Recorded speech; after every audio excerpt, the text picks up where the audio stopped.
Dear student, welcome to all of you on my YouTube channel SK Mission Next Gen. Today we will discuss about Pallav वंश Pallav dynasty. तो आइए student हम आज के topic की तरफ मूव करते हैं। जो भी स्टूडेंट मेरे इस चैनल को फर्स्ट टाइम देख रहा है तो प्लीज इसको सब्सक्राइब कीजिए। तो हम जानेंगे पल्लव वंश के बारे में। पल्लव दक्षिण भारत के सबसे शक्तिशाली राजवंश में से एक था और उसने लगभग तीसरी से 9वीं शताब्दी ईस्वी तक शासन किया।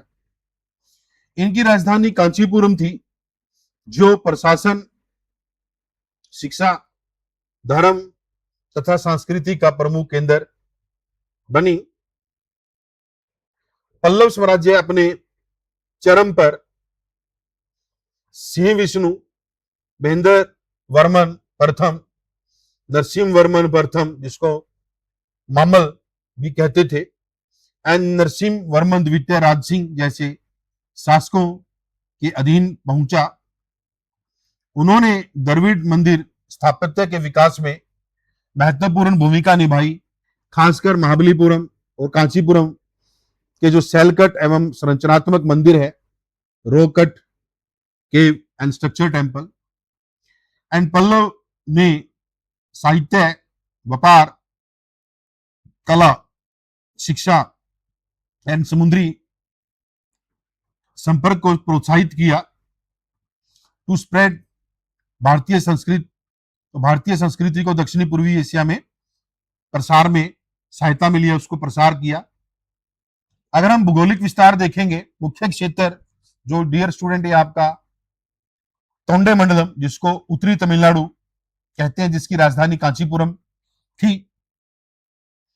अगर मुख्य क्षेत्र बात करेंगे, आपका तोंडई मंडलम था। आपका नॉर्थ में आपका पल्लव का विस्तार दक्षिणी आंध्र है। देखिए आंध्र प्रदेश है इसका जो दक्षिणी एरिया है, और प्रदेश के कुछ भाग तक और कृष्णा नदी के निकट के क्षेत्र तक था। साउथ में अगर हम बात करेंगे, expanded up to the Kaveri river, Kaveri नदी तक इनका साम्राज्य विस्तार था। ईस्ट में अगर हम देखेंगे, बंगाल की खाड़ी के साथ सीमा लगती थी, जिससे कहीं ना कहीं समुद्री व्यापार को बढ़ावा दिया। एंड पश्चिम में उनका प्रभाव पूर्वी तट तक पहुंचा, जहां अक्सर इनका कन्फ्लिक्शन या संघर्ष चालुक्य बदामी के साथ रहता था। तो ये तो इनका भौगोलिक विस्तार रहा। अपने चरम पर पल्लव साम्राज्य ने अधिकांश उत्तरी तमिलनाडु और दक्षिणी आंध्र प्रदेश के कुछ हिस्सों को कवर किया, साथ ही आसपास के क्षेत्रों पर सैन्य प्रभाव भी स्थापित किया। तो ये तो डियर स्टूडेंट इंट्रोडक्शन और भौगोलिक विस्तार के बारे में आपको समझ में आया। आइए हम जानते हैं सोर्स ऑफ स्टडी। अध्ययन के सोर्स पुरातत्विक स्रोत में आपका मंडकपट्टू अभिलेख, ये महेंद्र वर्मन प्रथम तथा प्रारंभिक सेलकट स्थापत्य की हमें जानकारी मिलती है। कासगुड़ी ताम्रपत्थर से पल्लव वंशावली और प्रशासन की जानकारी मिलती है। वेल्लूर पाल्यम ताम्रपत्थर से पल्लव शासक और उनके भूमिदान की जानकारी मिलती है। कुर्रम ताम्रपत्थर से पल्लव शासन से संबंधित जानकारी। एंड कैलाशनाथ मंदिर के अभिलेख जो रांची तथा मंदिर निर्माण की हमें जानकारी देते हैं। ये तो थे पुरातत्विक स्रोत। एंड हम साहित्यिक स्रोत में देखेंगे, मठविलास प्रसन्न, जिसको लिखा था महेंद्र वर्मन प्रथम के द्वारा रचित, एक साहित्यिक स्रोत है। तेवारम एंड अलवार साहित्य, शैव और वैष्णव धर्म की जानकारी मिलती है। और हेयनसेन का जो विवरण है वो हमें कांचीपुरम को एक महत्वपूर्ण केंद्र के रूप में वर्णित करता है। आइए हम यहाँ पे प्रमुख शासक के बारे में जान लेते हैं, उनके महत्वपूर्ण तथ्य। सिंह विष्णु, इन्होंने कालभर को पराजित किया और तमिल क्षेत्र में पल्लव शक्ति का विस्तार किया। महेंद्र वर्मन प्रथम रोक कट स्थापत्य के इन्होंने रचना की और मठविलास प्रशंस की भी रचना की इनके द्वारा।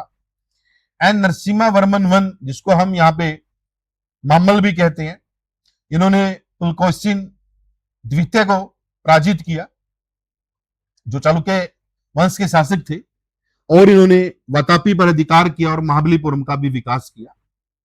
नरसिम्हा वर्मन टू या राजसिंह, कैलाशनाथ मंदिर कांचीपुरम का निर्माण कराया तथा संरचनात्मक मंदिर स्थापत्य को प्रोत्साहन दिया। एंड नंदीवर्मन टू, जिसको हम यहाँ पे पल्लव मल भी कहेंगे, इनके द्वारा इन्होंने पल्लव सत्ता को पुनर्स्थापित किया क्राइसिस के दौरान। और वैकुंठ पेरामुल जो मंदिर है उनका संबंध नंदीवर्मन द्वितीय से है। अगर हम बात करेंगे उपरोक्त जो अभिलेख, ताम्रपत्र, साहित्य रचनाएं और विदेशी विवरण है, ये पल्लव वंश के राजनीतिक, सामाजिक, धार्मिक और सांस्कृतिक इतिहास के पुनर्निर्माण की हमें जानकारी मिलती है। और ये सोर्सेज इतिहासकारों के द्वारा, आर्कियोलॉजिस्ट के द्वारा यूज किए गए ताकि वो रिकंस्ट्रक्ट कर सके राजनीतिक, सामाजिक, धार्मिक और साहित्यिक इतिहास है पल्लव का, ताकि उससे वो जानकारी ले सके। आइए स्टूडेंट, हम यहाँ पे प्रशासनिक व्यवस्था के बारे में जानते हैं पल्लव की। केंद्रीय प्रशासन रहा इनका। राजा प्रशासन, सेना और न्याय का सर्वोच्च प्रमुख था। शासन में राजा की सहायता मंत्री परिषद, जिसको अमात्य कहते थे, वो करती थी। महत्वपूर्ण अधिकारी राजस्व, सैन्य कार्य, न्याय और मंदिर प्रशासन को देखते थे। और प्रांतीय प्रशासन की बात करें, साम्राज्य को मंडलम या प्रांत में विभाजित किया गया था और प्रत्येक मंडल को डिवाइडेड था कोट्टम, जिसको हम डिस्ट्रिक्ट कहेंगे। और कोट्टम में कई नाडु होते थे और प्रत्येक नाडु में एक गांव शामिल होता था। तो मतलब यहाँ पे प्रशासनिक जो इकाई है, जैसे हमने गुप्ता में पढ़ा था, भुक्ति, विषया, विथि एंड ग्रामा, तो सेम यहाँ पे राजा के बाद मंडलम, जिसको हम प्रोविंस कहेंगे, प्रांत, कोट्टम जिला, नडु, देन विलेज। नडु वो होता था जिसमें एक से ज्यादा गांव आते थे। अगर हम गांव की प्रशासनिक व्यवस्था देखेंगे, उर, सामान्य गांव की सभा को उर कहते थे। सभा, ब्रह्मदया गांव की सभा, जो गांव ब्राह्मण को डोनेटेड थे, जो उनकी सभा थी, उसको ब्रह्मदया गांव की सभा को सभा कहा जाता था। नगरम, नगर में रहने वाले व्यापारियों की सभा को। और ये स्थानीय संस्थाएं भूमि, राजस्व, सिंचाई, सड़कें, तालाब, मंदिर, न्याय और सार्वजनिक कार्यों का प्रबंधन करती थी। आगे हम देखेंगे भू अनुदान के बारे में, लैंड ग्रांट। पल्लव शासक ब्राह्मणों, मंदिरों, जिसको हम बोलते हैं देवधन, और शैक्षणिक संस्थानों को भूमि दान करते थे। और अधिकांश भूमि दान ताम्रपत्र पर दर्ज किए जाते थे, जिससे वे स्थायी कानून दस्तावेज बन जाते थे। इन अभिलेखों में सामान्यतः राजा की वंशावली, तिथि, गांव की सीमाएं, अगर हम बात करेंगे कर, अधिकार, कर मुक्तियां और कई साक्ष्यों का उल्लेख हमें मिलता है। तो इस तरह के ताम्रपत्र होते थे डियर स्टूडेंट, जिसमें से अगर हम देखें कास्कुड़ी ताम्रपत्र के बारे में हम जानेंगे। इसको डिस्कवर किया गया, खोजा गया उर कट्टुकोट्टम, पुडुचेरी में 1879 के अंदर। इसमें 11 ताम्रपत्र एक छल्ले से जुड़े हुए हैं, ध्यान दीजिए स्टूडेंट। यहां पर इन पर पल्लव राजकीय चिन्ह, जिसको बोलेंगे बैल और लिंग, अंकित है। देखो यहाँ पे बैल है, उसके ऊपर ये लिंग है, इसके ऊपर मतलब ये चिन्ह आपको अंकित मिलेगा इसके ऊपर। अगर हम बात करेंगे, ये नंदीवर्मन द्वितीय के शासन के 22वें वर्ष लगभग 753 ईस्वी में जारी किए गए थे। अभिलेख तमिल लिपि में, संस्कृत और तमिल में लिखा गया है। यू कैन से दैट कि इसको संस्कृति और तमिल स्क्रिप्ट में लिखा गया। इसमें ब्राह्मणों को भूदान का उल्लेख मिलता है, जिसमें भूमि की सीमाएं, कर, कर मुक्तियां और अगर हम बात करेंगे और साखियों का विवरण हमें मिलता है। अगर हम देखेंगे कास्कुड़ी कॉपर प्लेट जो नंदीवर्मन के टाइम पर था, इसमें भूमि अनुदान व्यवस्था के अध्ययन के एक महत्वपूर्ण अभिलेखीय स्रोतों में से एक जाना जाता है। आई होप स्टूडेंट यहां तक सभी को अच्छे से समझ में आया होगा। आइए हम नेक्स्ट स्लाइड की तरफ मूव करते हैं। एग्रीकल्चर देखेंगे हम। यहाँ पे चावल प्रमुख फसल थी, इसके अलावा अन्य फसलें में आपका गन्ना, कपास, नारियल, सुपारी, केला, अगर हम पान के पत्ते, तिलहन, दलहन, ये सारे के सारे इंपॉर्टेंट फसलें थी। और सिंचाई व्यवस्था में पल्लव ने तालाब, जिसको एरी कहते थे, अगर हम बात करेंगे नहरें, कुएं एंड जलदार, जिसको मतलब यहाँ पे तुम्पू उसको कहते थे, यहाँ पे बनवाए थे। और भूमि सुधार और नए गांवों की स्थापना से कृषि विकास को बढ़ावा मिला। और स्पेशल विशेष जल उठाने वाले उपकरण का प्रयोग किया जाता था ताकि तालाबों और कुओं से खेतों तक पानी पहुंचाया जाए। तालाब को एरी कहते थे, नहर, कुआं, जलदार जिसको सुलुइस या तुम्पू कहते थे। अगर हम यहाँ पे देखेंगे धार्मिक जीवन के बारे में, पल्लव शासकों ने मुख्य शैव और वैष्णव धर्म को संरक्षण दिया। कुछ शासकों ने राजकीय प्रतिष्ठा बढ़ाने के लिए असम में एक वज्रप्या और अग्निस्टोमा जैसे वैदिक यज्ञ कराए। अग्निस्टोमा डियर स्टूडेंट, आग को आहुति देना। अगर हम बात करेंगे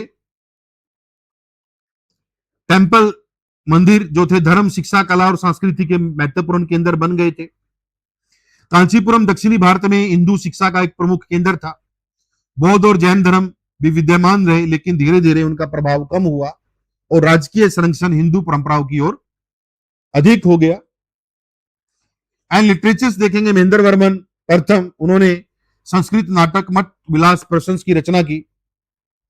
यह रचना उस समय के सामाजिक और धार्मिक जीवन की जानकारी देती है। दंडी ये प्रसिद्ध संस्कृत विद्वान थे, पल्लव दरबार में प्रसिद्ध संस्कृत विद्वान के रूप में प्रतिष्ठित थे। उन्होंने दो महत्वपूर्ण ग्रंथ लिखे, 10 कुमार चरित एंड काव्यदर्श। और प्रयुक्त जो भाषाएं हुई हैं, संस्कृत, राजकीय अभिलेख और साहित्य में संस्कृत लैंग्वेज यूज होती थी डियर स्टूडेंट। तमिल लैंग्वेज आपकी स्थानीय अभिलेखों और साहित्यिक संरचनाओं के अंदर। प्राकृत कुछ प्रारंभिक पल्लव अभिलेखों में हमें प्रयोग में नजर आती है। एंड पल्लव लिपि दक्षिणी ब्राह्मी लिपि से विकसित हुई है। इसका प्रसार श्रीलंका और दक्षिणी पूर्वी एशिया तक हुआ। इसने कंबोडिया, थाईलैंड और इंडोनेशिया तथा दक्षिणी पूर्वी एशियाई क्षेत्रों की लिपियों को प्रभावित किया। आगे हम देखेंगे जो सिंचाई उपकरण थे डियर स्टूडेंट। यहाँ पे सिंचाई उपकरण में जल यंत्र, अभिलेखों में जल यंत्र शब्द जल उठाने वाले उपकरण के लिए मिलता है आपका। अभिलेखों में इसका सटीक स्वरूप एंड डिजाइन स्पष्ट रूप से नहीं बताया गया। यह जल उठाने वाले विभिन्न प्रकार के उपकरणों के लिए एक सामान्य शब्द था, जिसमें अगर हम बात करेंगे पिकोटा एटम, यह जल यंत्र का एक प्रकार था। पिक्चर में आपको दिखाई दे रहा है डियर स्टूडेंट। इसमें एक लंबी लकड़ी की डंडी, एक तरफ बाल्टी और दूसरी तरफ यहाँ पे काउंटर वेट लगा होता था, और यहां से इसको प्रेस करके पानी भर के दूसरी तरफ इसको मूव करके खेतों में सिंचाई की जाती थी। इसका उपयोग तालाबों और कुओं से खेतों में पानी पहुंचाने के लिए किया जाता था। इस तरह का सिस्टम डियर स्टूडेंट साउथ में आज भी किया जाता है, धान की रोपाई के बाद पानी देने के लिए। आइए हम नेक्स्ट स्लाइड की तरफ मूव करेंगे। पल्लव आर्किटेक्चर्स। पल्लव ने दक्षिणी भारत में द्रविड़ मंदिर शैली की नींव को मजबूत करने में अग्रिम भूमिका निभाई। अगर हम बात करेंगे अर्लीस्ट मॉन्यूमेंट की, अगर हम बात करेंगे रॉक कट टेम्पल और बाद में स्ट्रक्चरल टेम्पल यहाँ पे विकसित हुए। पल्लव की अगर हम यहाँ पे बात करेंगे तो सबसे पहले सैलकट गुफा के मंदिर थे और बाद में आपके संरचनात्मक मंदिर बने। तो स्थापत्य की जो प्रमुख शैलियां में अगर हम बात करेंगे, यहाँ पे जो महेंद्र वर्मन के टाइम पर जो शैली थी, उसमें सैलकट गुफा मंदिरों की परंपरा का आरंभ हुआ, जिसमें मंडक पट्टू अभिलेख में ईंट, लकड़ी, धातु या गारे या कोई भी ईंटों को चिपकाने के लिए, मतलब ईंटों तो यहाँ पे यूज नहीं हुई डियर स्टूडेंट, इस तरह की सामग्री का मंदिर निर्माण में उल्लेख नहीं मिलता। मतलब इन सामग्री के बगैर ये मंदिर बनाए गए थे, चट्टानों को काटकर देखिए इस तरीके से। उदाहरण के तौर पर मंडक पट्टू गुफा मंदिर। सेम ऐसे मामलल शैली की अगर हम यहाँ पे बात करेंगे, इसमें अगर हम बात करेंगे मोनोलिथिक रथ, विशाल उत्कीर्ण मूर्तियों का विकास, मतलब एक ही पत्थर से यहाँ पे काट के रथों का निर्माण किया गया यहाँ पे, जिसमें पंचरथ बड़ा फेमस है आपका, और महिषासुरमर्दिनी गुफा एंड अर्जुन की तपस्या जिसमें गंगा अवतरण का जिक्र मिलता है, ये आपके मैमला स्टाइल को डिनोट करते हैं आपके डियर स्टूडेंट। एंड राजसी शैली की अगर हम बात करेंगे, इसमें संरचनात्मक पत्थरों के मंदिर का निर्माण मिलता है, very very most important. Kailashnath मंदिर, कांचीपुरम, शोर मंदिर एंड मामलापुरम, ये आपके सामने पिक्स है डियर स्टूडेंट। एंड नंदीवर्मन शैली लगभग 8वीं शताब्दी ईस्वी में पल्लव स्थापत्य का ये परिपक्व चरण है। इसमें हमें वेंकुट पेरामुल मंदिर और कांचीपुरम का जिक्र मिलता है डियर स्टूडेंट। ये सभी के सभी जो हमने पीछे भी डियर स्टूडेंट रूलर पढ़े हैं तो हर रूलर के टाइम पर ये आर्किटेक्चर्स के अंदर आपका एक स्टाइल को डिनोट करते हैं। यहाँ पे प्रमुख विशेषताएं अगर हम देखेंगे यहाँ पे तो प्रमुख विशेषताओं में अनेक संरचनात्मक मंदिर में नरम बलुआ पत्थर का प्रयोग किया गया, जिससे सूक्ष्म मूर्तिकला संभव हुई। सिंह आधारित स्तंभ पल्लव स्थापत्य की विशिष्ट पहचान बने। प्रारंभिक द्रविड़ मंदिरों में पिरामिड आकार अगर हम देखेंगे, पिरामिड आकार विमान प्रमुख ऊपरी संरचना के रूप में विकसित हुआ। मंदिरों में अगर हम देखेंगे शिव, विष्णु, दुर्ग और अगर हम बात करेंगे सोमस्कंद की विस्तृत मूर्तियों से सजाया गया। एंड पल्लव स्थापत्य ने बाद में चोल मंदिर स्थापत्य परंपरा की गहराई को प्रभावित किया। मतलब यहाँ पे Pallava architectures also influence the Chola temple architectures. अगर हम यहाँ पे देखेंगे मेजर एग्जाम्पल है मंडक पट्टू गुफा मंदिर, जिसको हम सैल चट्टानों को काट के बनाया गया। वराह गुफा ममलापुरम के अंदर, ये भी सैल कट है आपका। कैलाशनाथ मंदिर कांचीपुरम, ये आपका स्ट्रक्चरल टेम्पल आपका। एंड आपका सौर मंदिर मामलापुरम, ये भी डियर स्टूडेंट स्ट्रक्चर है।